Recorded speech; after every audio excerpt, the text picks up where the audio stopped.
Good morning, guys, or good afternoon, whether you're joining me from the present or the future. Welcome back to another one of my FutureFight Vanguard series from my GB8 series.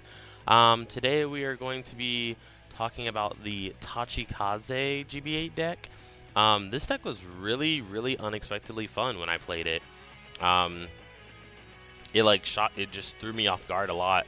Also, the GB8 is a lot better than when I first read it. So we're going to be getting right into that, but first, a couple announcements. So right now it's about 2 p.m. In about 2 hours, I'll be doing a live stream to announce the winner of my 500 subscriber contest.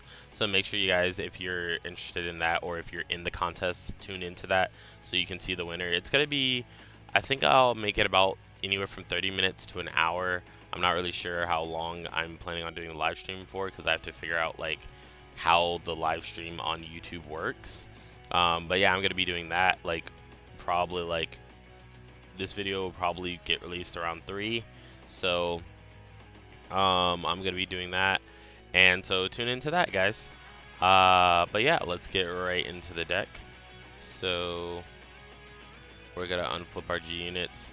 So of course you run all of our G units that flip, and then the GB8 just looks so cool, like a giant T-Rex. I'm not sure. It does look kind of cooler than Dogma. I kind of wish they reprinted Dogma with a new art. But yeah, getting right into the grade 3s, we have 4 old Gaia Emperor and 4 new Gaia. So basically this Gaia is a lot better than the new Gaia. A lot of cards have reprinted version of their archetype. Like new Asha is better than old Asha, new Altmile is better than old Altmile, new Chronojet G is better than old Chronojet. But in some cases the old version is better, like Night Rose being better than Starlight Night Rose.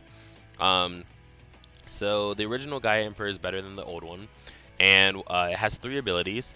First, it has the Engorge ability. Engorge, for those of you who didn't know, is the Tachikaze keyword that says when this unit attacks, you can retire 1 or more of your other rear guards. So you can retire as many as you want, but you retire at least 1. And then if you do, this unit becomes in the Engorge state until the end of the turn. So it has Engorge. It has a continuous Generation Break 2 effect on Vanguard that says when it becomes Engorged, it gets plus 5,000 power and 1 critical if it's on the Vanguard circle. And then the third skill is when you stride on top of it, you can counterblast 1, choose 2 cards from your hand, call them to separate, or up to 2 cards from your hand, and call them to separate rearguard circle, and then you choose up to 2 of your rearguards, and they get an ability that says when this unit is put into the drop zone during your turn, you call this card to rearguard, back to rearguard circle. So this is what makes like old Gaia like so good, because since all of your cards in Tachikaze basically eat each other, they're like cannibals, dinosaurs, so they like eat each other to use the skills, kind of like Shadow Paladins. But what happens is if you use Gaia Emperor, you end up just bringing them back, and they come back in the stand position, so you can attack with them, retire them, and then they come back in the stand position, which allows you extra attacks. It's also, most of the time, it pluses you. So like units like Apostle Mazer, when it becomes engorged, you draw a card. So when you engorge by getting rid of something, you would think that it's a drop 1, draw 1. But when you drop a card that has Gaia skill on it, you just bring it right back. So you really just plus 1. That makes sense. But yeah, so that's old Gaia. New Gaia, we never really use it on Vanguard Circle, at least if we can help it. But it has 3 abilities. The first one's Engorge. The second one is a Generation Break 2 ability. If this unit's Engorged, it gets plus 5,000. And then if it's on the Vanguard Circle, it gains a critical. So it's basically the same as old Gaia on the Vanguard Circle, but it also gets a rearguard ability that just makes it a beater. Then its stride skill is strictly worse than the new Gaia, but at least it still has a stride skill. So new Fenrir doesn't. So, but during your turn, when your G unit strides, choose one of your vanguards with the Engorge ability. That's another thing. You have to go into a stride with the Engorge ability on it, which is not that hard, to be fair. But honestly, like, you don't want to be limited like that in case we want to go into something like Arc Raider, like ARG Raider doesn't have Engorge. So, but yeah, you choose one of your Vanguards with the Engorge ability, and then until the end of the turn, it gets an ability that says when this unit becomes Engorged, counterblast 1, draw a card. And you really don't want to be like counterbossing 1 just to draw a card, because the counterblasts are kind of heavy, or they can get kind of heavy in this deck. Then we run 4 Gigant Flame. This is a Gaia specific 11k grade 2, pretty much. It has 3 abilities. The first one is Engorge. The second one says if you have no other Engorge units or a unit with Gaia on your Vanguard, this unit cannot attack a Vanguard. So what this means is when you ride this card for an 11k base, if your opponent has not played a rear guard to the front row that you can attack, usually they will, for whatever reason. But when you ride it, if they have not played another unit that you can attack, then you pretty much want to either A, ride something else, or B, play like an Apato Mazer or a charging Pacifalo from your hand, so that you can engorge these units, and then you can attack their Vanguard because you engorged a unit. So its other ability is this unit gets plus 5,000 power for each one of your engorged units, so it can become a pretty big beater on turns where you need to like do really strong plays. Then you have 4 Beam Dragon Apato Mazer. This is the Gaia specific Counterblast 1 Soul Blast 1 card. It has 2 abilities. The first one is Engorge. The second one is Counterblast 1 Soul Blast 1. When it's placed on Rearguard Circle, if you have a Vanguard with Gaia in its name, this unit gets plus 2,000 power. And then when it becomes Engorged, you draw a card, and this unit gets plus 5,000 power. So when you attack with it, basically, you Engorge and you retire however many you'd like. I usually just retire 1 with this card. So you retire 1, then you draw 1, and then it gets plus 5,000 power. So you can even retire the card that's behind it that would boost it, because technically it just makes it like a boost anyways when it gets plus 5k. But if you want to make a bigger attack, you can engorge something on the other side, and etc, etc. Then we run 3 Blade Dragon Jigsawsaurus.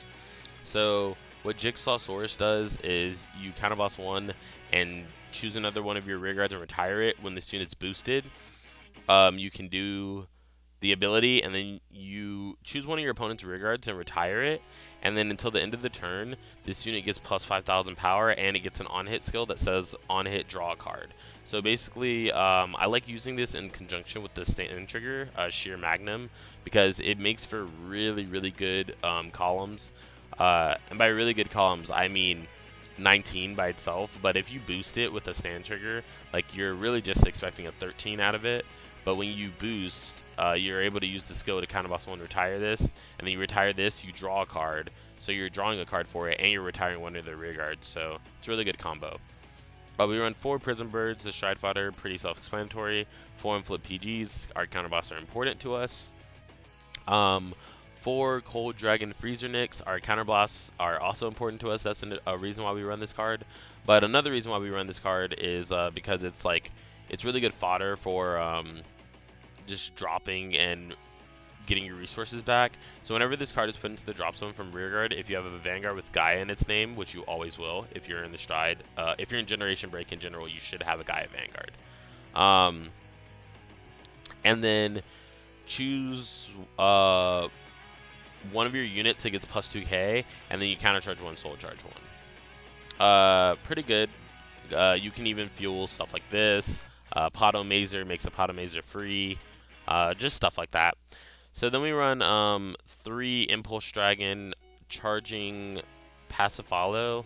It has 3 skills as well. The first one is Engorge. The second one is when it's engorged, it gets 2,000 power, so it becomes a 9k, a regular grade 2 number. And then the third skill is when it's retired from Rearguard for the cost or ability of my unit with Gaia in its name, then I can pay the cost and draw a card. So I think I paid attention to that during the games, but since I just reread it, it has the same wording as Abyssal Owl. So you do have to get rid of this with a Vanguard Engorge, which is interesting because I think I used it on Rearguard one time. Like, I used it with the Rearguard. I thought it was just if you have a card, or Vanguard with Gaia in its name and you retire it, then you can Soul Blast 1, draw a card. But yeah, you have to retire it with a skill that has Gaia in the name. So for our starter, we run Baby Chimera. It has 2 skills. The first one's Forerunner, meaning that it moves back when you ride on top of it. And then the second one is Generation Break 1, Counterblast 1. When this card's put into the drop zone, you search your deck for up to 1 Grade 1 card and call it to rearguard, and that unit gets plus 3,000 power. So usually we call Cold Dragon Freezer Nix to get our restock engine going, or like our resources back from it. And then we also get an extra unit if we target it with Gaia, because this will come right back, and then since it was retired, it'll counterboss 1 and go get a Grade 1. So it's a good plus. We run 8 crit, 4 stand, and 4 heal. We run 4 Paris Launcher. I don't know why I almost said Paris Launcher Dragon.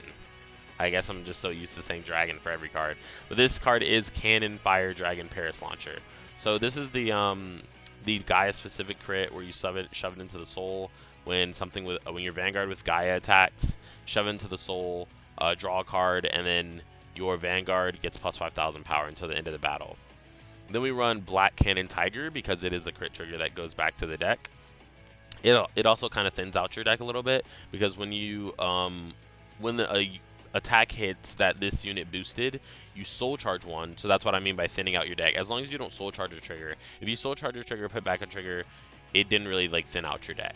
But if you soul charge anything else but a trigger, and then you return it to your deck, it's really good. It also can fuel like this effect, Apado Mazer effect, and yeah, those are your only soul blast effects in this deck, I think. So yeah, pretty good. The stand trigger is so good. Like this quickly became one of my favorite cards when I was playing the deck, which is why we run 4 of it instead of draw triggers. So during your turn, when this unit is put into the drop zone from rearguard circle, you can put this unit on the bottom of your deck, draw a card, choose a unit. That unit gets plus 5,000 until the end of the turn, and shuffle your deck. So pretty good. Makes your rearguard columns can swing for really big sometimes, and then you check a stand trigger after that because you shuffle. So it's really good. It kind of reminds me of the Kagero stand trigger that they have in Blaze. Then we run 4 of the Fighters Collection heal trigger. I don't know why, but this card just looks so good to me. Like the art looks so amazing. Artillery Dragon Flint Anklo. But when you discard it to go into Boorish Premier, then you can do the regular drop 1 that's grade 1 or less and draw a card. So not that great, but still decent. We run 4 of the Absolute King, and he is the king of this deck pretty much, except for the GB8, who is the Destruction Tyrant. But Absolute Clean Glenny Dogma. Dogma is basically your restander. Like sometimes when you go into Dogma, like immediately, like your opponent just can't even handle it, and they die from like 2 damage or something like that. Because it's a really strong card, like to try to survive. Especially if your opponent G-guards, and then their first stride is Glenny Dogma, when you haven't had that much time to build up resources to try to block it and whatnot. But this unit does have 2 abilities. Well, the first one is Engorge, of course, because it needs Engorge to use its actual ability. And the second one is when this unit becomes engorged, if you retired 3 or more units with due to the effect of this Engorge ability, you can pay the cost, which is flipping a Dogma. That's literally the only cost. And then if you do, this unit gets plus 10,000 power until the end of the turn. And it also gets an ability that says at the end of the battle that this unit attacked, if you retired 5 or more due to its Engorge ability, you stand this unit and it gets -1 drive. So you get 5 drive checks. Like, that's insane, guys. Like, this card's so good. But yeah, mostly it's like your first or second stride, depending on if you G-guard or not. Then we have 4 Great Emperor Dragon Gaia Dynast. So we basically use this card when we need to like retire our opponent's board. This unit has 3 abilities. First one we used, second one we didn't really use a lot, and the third one we used quite a bit. So the first one is Engorge, of course, that's why we used it. The second one is Generation Break 3. When this unit retires one of your rear guards, you can counterblast one and bring that unit back, and then this unit gets 3,000 power and that unit gets 3,000 power. But usually the cards that we're retiring are cards that already have the original Gaia Stride skill on it, so we don't need to counterblast one and bring them back because they already come back by themselves.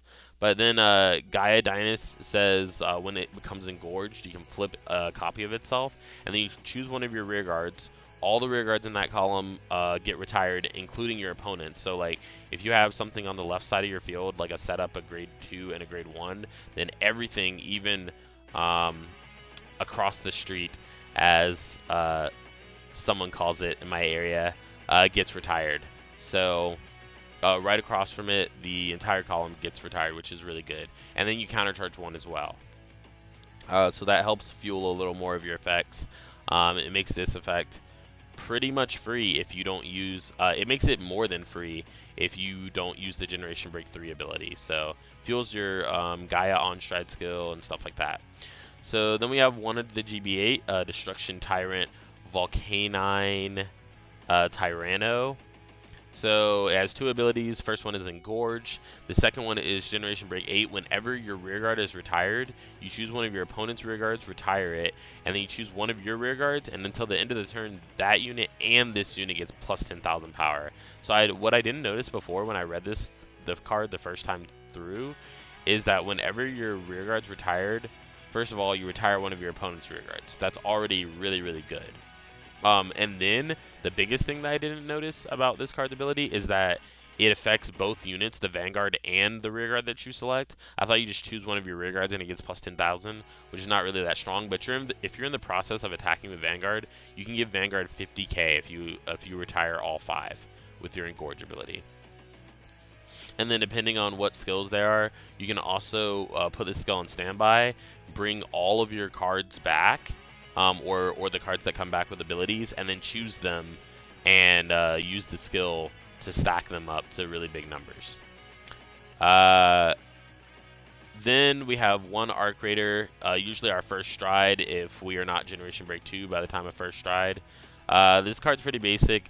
Just says when we attack a Vanguard, we choose one of our rear guards and retire it. So it basically was Engorge before Engorge.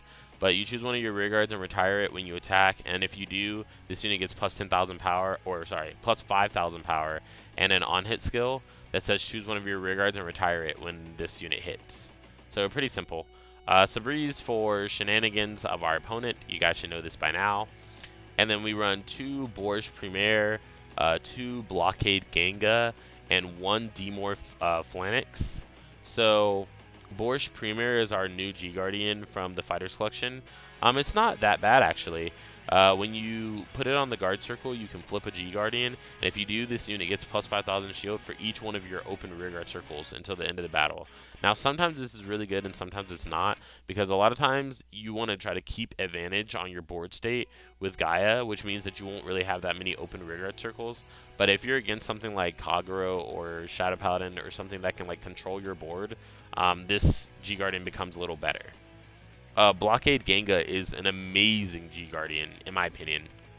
When it's placed on the guard circle, you choose one of your rear guards, retire it, and then it instantly gets plus 10,000 shield. And then you choose 2 of your rear guards, and then they get an ability that when it's retired from anywhere, return this card to your hand. So what this means is that you can G-Guard with this, retire one of your grade 1s in the back row, and if you retire this, you can countercharge 1, soul charge 1 to fuel more abilities for your next turn, and then you can select your 2 grade 2s in the front as the cards that get the ability when retired, and then intercept with them, and then when they die, you add them to hand. Even if your opponent just kills them, they add to hand. So it's really, really good. Then our 1 Demorph Phalanx, basically is just a very simple G-Guardian, has a continuous skill that says if the number of your rear guards is less than or equal to the number of your opponent's rear guards, then this unit gets plus 5,000 shield. So do beware, since this is a continuous, that if your opponent, like if anything changes during the battle, like if the number of rear guards changes during the battle, this card can lose 5,000 shield or gain 5,000 shield. So do be wary of that. Most of the time, though, it doesn't affect things because a lot of times people don't play rear guards in the battle phase, especially when you're especially when you're guarding. But sometimes cards have effects like, I don't know, Alt Mile, when they attack, they call more units. So then that'll be even better for you because the continuous will make it get plus 5,000 shield. So loading up the first Tachikaze GB8 recording. So we get a decent hand. We start our hand with 2 heal triggers in our hand, which is already kind of busted for a deck that focuses on getting the GB8 because we can just save them. We seem to be playing against Hayaki reverse. So we do run Gigant Flame, and like I was talking about in the deck profile part of it, like I had to attack his rear guard because it can't attack a Vanguard unless I have an Engorged unit or a Gaia Vanguard. So I didn't have another unit to play, and I really didn't want to play another unit just to force Engorge. So also, if you guys missed that, when I was 11k, he attacked my Vanguard with a 9k and had to check a trigger to pass, but he didn't get the trigger. So it was just a free damage that I never took. Then he attacks with his rear guard. I only G-guarded his first attack so that I could become GB2 upon my first stride. And then he used Goma's skill of Shadow Stitch to draw 1 and put 1 card back to bottom. Then he attacks with his rear guard, I took it, and then he attacks with his Vanguard, and I take it, and then he uses his starter skill to shove that and a Hayaki reverse into Soul and call a Hayaki reverse from the deck. So he does check a critical, gives us 2 more damage, and then attacks us for 21. We take that as well. So we do draw a Sheer Magnum, which is really, really good. We Gluttony Dogma here, and we play a Pato Maker and the Baby for Gaia skill. So we're kind of blasting 1, soul blasting 1 for a Pato Mazer. Yeah, a Pato Mazer. Then we play the grade 3 Gaia from our hand because we have a lot of grade 3 Gaia. And plus we have to play 5 rear guards to make Gluttony Dogma effective anyways. So this is what we're doing. So we're attacking Engorge. It gets plus 5,000 power. And then, yeah, when this unit's Engorged. So I think it stays Engorged for the rest of the turn, if I'm not wrong. Let's read. Yeah, it's Engorged until the end of the turn. So this unit gets plus 5,000 until the end of the turn. Then we use the stand trigger ability to put it back to the deck and draw a card. And then when we attacked with a Pato Mazer, we drew a card, but instead we got rid of Baby Chimera. So Baby Chimera came back using Gaia skill, and Freezer Nix came off of Baby Chimera. So now we're attacking with Gluttony Dogma and retiring 5. The reason I put them on the guard circle is because number 1, he no guarded, so I'm able to use the guard circle as I wish to organize my units, because I need to see which ones gets abilities. So a Pato Mazer brings itself back, and then we countercharge 1, soul charge 1 for Freezer Nix, Baby Chimera counterblast 1 and calls us a grade 1. So then we triple drive, we get a critical, giving crit to Vanguard and power to rear guard. He checks a stand trigger, and yeah, and then we attack with our rear guard, engorging to countercharge, soul charge, and draw a card. And then we attack with Gluttony Dogma, and he realizes that he doesn't have enough to guard. And we also check a stand trigger out of our 2 checks, so we would have been attacking him again for 26. So that's what I was talking about, where Gluttony Dogma can just kill like ridiculously easy. But yeah, this was a fan of one of my videos, so thank you UltiPig for playing with me. But yeah, that's what I was talking about, where Gluttony Dogma can just kill from like ridiculous levels. Like that stride is so broken in my opinion. Like I think it's the best restander in the game as far as a stride goes. Which strides are like in their own tier of restanders, so I think it's just the best restander in the game in general. It just happens to be in Tachikaze.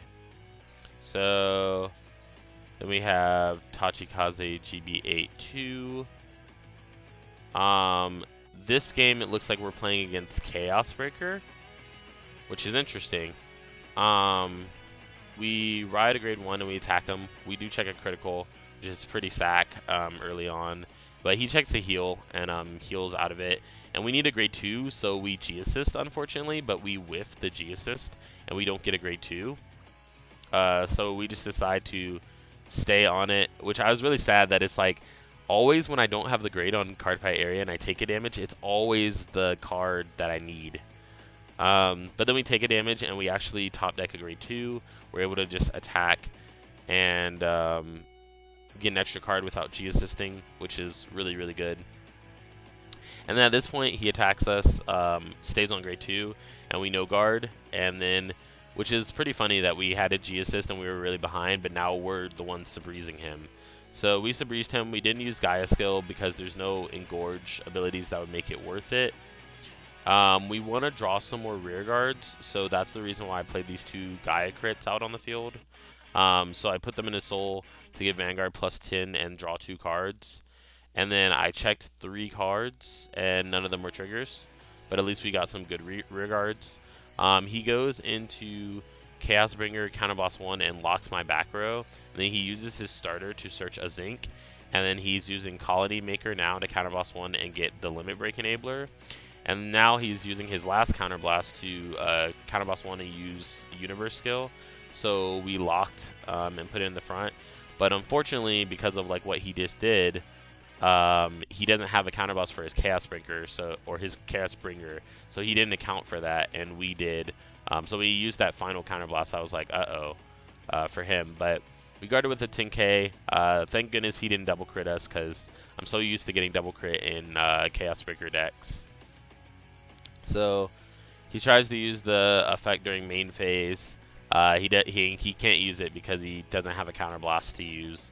We go into Gaia Dynast so that we can destroy some of his columns, because we can't Glenny Dogma because we need to retire 5.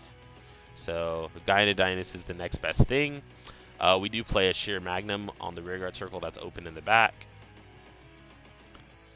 And then we use Gaia Stride skill on Apato Mazer and them. So we use the Pato Mazer to draw a card, and then we use the stand trigger to draw a card and shuffle. Then we attack with Dynast. We Engorge, and we retire a card. And I'm pretty sure that like all these skills happen at the same time, so you can choose the order as well as when they come back. So we're using Gaia Dynast to retire this column and then countercharge 1. And then these 2 units come back. We also soul charge 1, draw 1 from charging. And then we counterboss 1, soul charge 1 for a Pato Mazer. So we check a heal trigger and nothing else after that. So we Engorge and draw 2 more cards off of a Pato Mazer and the charging. And then he normal guards. So I thought that he was going for a generation guard, but it turns out he's just normal guarding. So we end our turn, and then we unflip our cards. He goes into another Chaos Universe. He rewrites Chaos Breaker first. So he makes me lock a card from my hand that's the rear guard behind it. So we just choose to throw it on a grade 3 because we have plenty of stride fodder and stuff. He drew a card on accident, I guess. And then he used Paradigm Shift, which he thought that it just locks any unit. But it only locks back row. So I let him put it back, basically. It was fine. And then he attacks with Vanguard, and I needed Counterblast, so I no-guarded this. And I had to make sure that he shuffle or he was going to check a crit. But I was just praying that I didn't get double crit. But he didn't check any triggers at all, actually. So it ended up working out in my favor. So then I stride into Gaia Dynast again. Then we play Sheer Magnum. I should have used Gaia skill on both of these, but I kind of forgot to. So we use Jigsaursaurus to counterboss 1, retire one of his units. And then we put the stand trigger back to the deck, give plus 5,000. Then he takes it, so we draw a card off the on-hit ability. And then we attack him for 26. Which I could have engorged with this and brought it back with the counterblast 1. But I'd rather keep that counterblast open. So we just check 3 cards, and that's it. We end our turn. At the end of the turn, he soul blasts 3 cards so that he can kill our cards. And I wonder if, yeah, when this card's put into the drop zone from Rearguard Circle, I think I could have called something off of Baby Chimera, but I wasn't really paying attention to that. So at this point, my opponent mentioned that they wanted to quit, but I asked them if they would not quit because I was recording this match for a video. And then I G-guarded his Vanguard. And then he told me that I do not have permission to use his footage of him playing in a video, but that only works for you if I'm recording your actual live face. So it's like, yeah, it was pretty awkward actually. But I know past it, and then I guarded with the new G Guardian just so that I could be Generation Break 7, so that I could showcase the GB8. And then right when I strode into the GB8, he quit. But I continued going just to see how the turn would have worked out now that I can see his hand on the recording. So I played Gigant Flame. He just took a damage before I even attacked. And then he quit the game. But the thing about that always is when people take a damage before the game's over, if it's a heal trigger, then they want to keep playing. But then it's like you can't even keep playing at that point because you just took an imaginary damage. But yeah, so I attack with. I probably should have attacked with Gaia Emperor first because Gigant Flame would have been bigger. Now that I think about it, but this card becomes 26 because of the GB8, and I would have retired his grade 2. Then I would have used Gaia Emperor to attack, and then it would have engorged the stand trigger as well, retiring this, and then it gets plus 10k. Then the Vanguard attacks, I bring those two back, and then they get plus 10k, and my Vanguard gets plus 20k. So we check a stand trigger, stand and power, and then we check a crit trigger, putting the power on 1. And then what we could have done here is when we attacked with this, it also gets plus 5,000 for every engorge unit. So it would get plus another 10, and then we could retire our Freezer Nicks and countercharge Soul Charge, and then get another 10k to either this or this, and Vanguard. So the GB8 is actually pretty solid. And as you guys can see, we ended the game with 4 damage, 3 PGs in our hand, 1 G guard, and a bunch of other cards. So we're pretty solid. Also, our deck says 0, but we weren't at 0 cards in deck. We were at like 5 cards in deck or something like that, if I remember correctly. But yeah, as I've said in previous videos, the recording of Cardfight area doesn't account for cards that you pull out of your deck and put back. I don't know why, but it's just always been that way, I guess. But yeah, so pulling up our third game of Tachikaze. So we're playing against Gold Paladin here. Our hand starts out kind of meh because we don't have a grade 3. So then we draw Gigant Flame, gets a little better because I would prefer to ride that. And then we check a grade 3, so our hand is now solid. We just need a Stride Fodder. So he does play a Rearguard for us to attack with Gigant Flame, so I'm pretty happy about that because he wanted to have his new Gurguit. He played the crit trigger to boost it, but it didn't really change the numbers, so I wasn't sure why he did that. But everyone has their own style, so we play this, and then we don't want to engorge a unit to have to attack Vanguard, so we attack his Rearguard, and we check another grade 3, so we're perfectly set up to stride now. Then we attack him for 16. And then he goes into New Gurguit and plays Canarius on the Rearguard Circle, and then he puts his Flame of Victory into Soul and gives 3k. And I didn't notice this, but Canarius's Unite's skill for power is not G-Break. So you could actually force someone into a really bad situation if you open up with those in Gurguit, I guess. But we ride and stride. We use Gaia skill on Jigsawsaurus and Baby, I'm pretty sure. Yeah, we use it on Jig and Baby. Then we play Gigant Flame. And the reason that we didn't play one of those grade 1s behind it is because we're automatically going to get one off of Baby Chimera. So we just decided to leave it be. So then we attack Engorge and bring that card back. And then I should have attacked with Vanguard first here, actually. But I think I like was thinking something else was going to happen. So I actually did attack Vanguard first. But Baby Chimera gets us a grade 1 off the counterblast, and then we draw a card from Jigsawsaurus after shuffling. And then we do attack his Vanguard and retire a card, and then we use Baby Chimera to get us another grade 1. And so we attack for 31k. And had we gotten a stand trigger right here, this would have been really, really lit. But we didn't check a stand trigger, unfortunately, if I remember correctly anyways. So he guards for 41, 2 to pass. And then we check a heal trigger. Oh, this is that game. So we check double heal trigger and a crit, I think. Yeah. And then we all Vanguarded. So not only did he waste the G-Guard, but he took 2 damage for it, and then I went down to 2. So I was pretty sure from this point that I won the game. But since I had 3 G-Guards in my hand, I wanted to try to go into a second stride and not kill him so that I could use all my G-Guards to go into the GB8 then turn after that. But I, believe it or not, couldn't avoid killing him. But I guess you shouldn't like hold back from killing your opponent if you can do it. I just really wanted a legitimate game where my opponent was responding to the GB8. But we saw what would have happened against the Chaos Breaker player. Like, we would have won anyways. So, our opponent's doing all their Gurguit skills to call all their rear guards, and they're pumping up Hulsa and Canarius pretty big.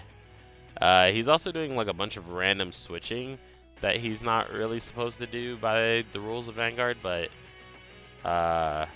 yeah, he's like switching cards like left and right and stuff. So,